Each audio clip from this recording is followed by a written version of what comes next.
Hello, ഇന്നൊരു half day in my life കണ്ടാലോ?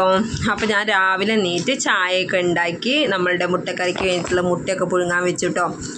അപ്പോൾ ഞാൻ നോക്കുമ്പോൾ നമ്മളുടെ പച്ചരി വെള്ളത്തിലിടാൻ മറന്നു പോയിട്ടുണ്ട്. അപ്പോൾ പിന്നെ നമുക്ക് ചപ്പാത്തി ഉണ്ടാക്കാമെന്ന് ചോദിച്ചു. ചപ്പാത്തി രാവിലെ ഒരു ടാസ്ക്കാണ്, കാരണം എന്താ വെച്ചാൽ ടൈം കിട്ടൂല. പിന്നെ പച്ചരി ഇടാൻ മറന്നതുകൊണ്ട് വേറെ നിവർത്തിയില്ല. അങ്ങനെ പിന്നെ ഞാൻ നമ്മളുടെ തീയൊക്കെ കത്തിച്ച് ചട്ടിയൊക്കെ വെച്ചു. അത് ചൂടാവുന്ന ടൈം കൊണ്ട് ഞാൻ മുട്ടക്കറിക്കുള്ള സവാളാസൊക്കെ നന്നാക്കി നമ്മളുടെ മുട്ടക്കറി വേഗം റെഡിയാക്കി വെച്ചിട്ടോ. അപ്പോഴാണ് സായിക്കുട്ടി എണീറ്റ് വന്നിട്ട്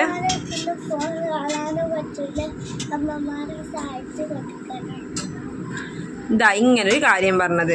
അങ്ങനെ അവൻ നീറ്റ് വന്ന് എന്നെ കുറേ സഹായിച്ചിട്ടോ. എനിക്ക് അത്ഭുതം തോന്നി. പക്ഷേ പിന്നെ അവൻ ചെയ്യട്ടെ എന്ന് ഞാനും കരുതി. എന്താ വെച്ചാൽ കൈ പൊള്ളും മറ്റേതാവും എന്നൊക്കെ പറഞ്ഞ് നമ്മൾ അവരെ മാറ്റി നിർത്തിയാൽ ചിലപ്പോൾ ഈ ഭാഗത്തേക്ക് അവരടുക്കാതെ ഇരിക്കും.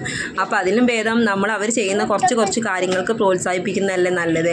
അങ്ങനെ ഞങ്ങൾ രണ്ടുപേരും ചപ്പാത്തിയൊക്കെ ചുട്ട് ചായയൊക്കെ കുടിച്ച് പിന്നെ നമ്മളുടെ ചോറിനുള്ള പരിപാടികൾ നോക്കുകയാണ് കേട്ടോ.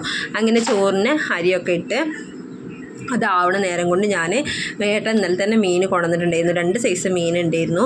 അപ്പോൾ അത് രണ്ടും നന്നാക്കാനുണ്ടായിരുന്നു. അപ്പോൾ പിന്നെ വേഗം കുളിക്കുന്നതിന് മുന്നേ അത് നന്നാക്കാമെന്ന് വിചാരിച്ചിട്ട് അത് പെട്ടെന്ന് നന്നാക്കിട്ടോ. ഈ ചെമ്മീനിന് നിങ്ങളുടെ നാട്ടിലൊക്കെ എന്താ പറയുകയെന്ന് എനിക്കറിയില്ല. നമ്മളുടെ ഇവിടെ ടൈഗർ ചെമ്മീൻ എന്നൊക്കെയാണ് കേട്ടോ പറഞ്ഞത്. ഇനിയിപ്പോൾ ശരിയാണോ തെറ്റാണോ എന്ന് എനിക്കറിയില്ല. എന്തായാലും അത് ഉണ്ടാക്കി പിന്നെ ഞാൻ വേഗം പോയി കുളിച്ചിട്ട് വന്നിട്ട് നമ്മളുടെ കറിക്കുള്ളത് നോക്കുകയാണ് കേട്ടോ. ഇവിടെ മക്കളൊക്കെ ഉള്ളതുകൊണ്ട് തന്നെ എരിയലും കാര്യങ്ങളൊക്കെ അവർ ചെയ്യും. അപ്പോൾ പിന്നെ നമുക്ക് പെട്ടെന്ന് ഉണ്ടാക്കാൻ സുഖമാണ്. അങ്ങനെ നമ്മളുടെ കുമ്പളം ആണ് കേട്ടോ. അത് മോരൊഴിച്ച് വെച്ചാൽ എല്ലാവർക്കും ഇഷ്ടമാണ്. ചോറിൻ്റെ കൂടെ കഴിക്കാൻ ഏറ്റവും ഇഷ്ടമുള്ളൊരു കറി ഇതാണ് കേട്ടോ. അങ്ങനെ പിന്നെ അതിലോട്ട് അരപ്പൊക്കെ പാർന്നിട്ട് പെട്ടെന്നൊരു മോര് കറി തയ്യാറാക്കി. പിന്നെ നമ്മളുടെ ചെമ്മീൻ എടുത്തിട്ട് ഞാൻ ഒരു ചെമ്മീൻ റോസ്റ്റ് പോലെ ഉണ്ടാക്കിട്ടോ. അപ്പോൾ ഇതിൻ്റെ വീഡിയോ ഞാൻ നമ്മളുടെ ചാനലിൽ ഇട്ടിട്ടുണ്ട്. നിങ്ങൾ കണ്ടിട്ടില്ലെങ്കിൽ പോയി കാണണം. ഇടയ്ക്കൊന്ന് ട്രൈ ചെയ്ത് നോക്കുകൊണ്ടു. രസമുണ്ടെങ്കിൽ ഫീഡ്ബാക്ക് പറയുന്നുണ്ട് കേട്ടോ. അങ്ങനെ പിന്നെ ഉപ്പേരിക്ക് എന്താ ഉള്ളത് നോക്കിയപ്പോൾ ഞാൻ കുറച്ച് കോവയ്ക്ക കണ്ടു. അപ്പോൾ അതും ഒരു ഉപ്പേരി പോലെ ഉണ്ടാക്കുകയും ചെയ്യുക. അങ്ങനെ ഉച്ചക്കത്തെ ഭക്ഷണം അങ്ങനെ റെഡിയായി. ഇപ്പം വെക്കേഷൻ ആയതുകൊണ്ട് തന്നെ ദിവസം പോകുന്നത് അറിയുന്നേ ഇല്ല. രാവിലെ ആവുന്നു, വൈകുന്നേരം ആവുന്നു, രാത്രി ആവുന്നു, പിറ്റത്തെ ദിവസം രാവിലെ ആവുന്നു. സത്യം പറയുകയാണെങ്കിൽ ജീവിതം ഒരു ഷെഡ്യൂൾഡ് അല്ല.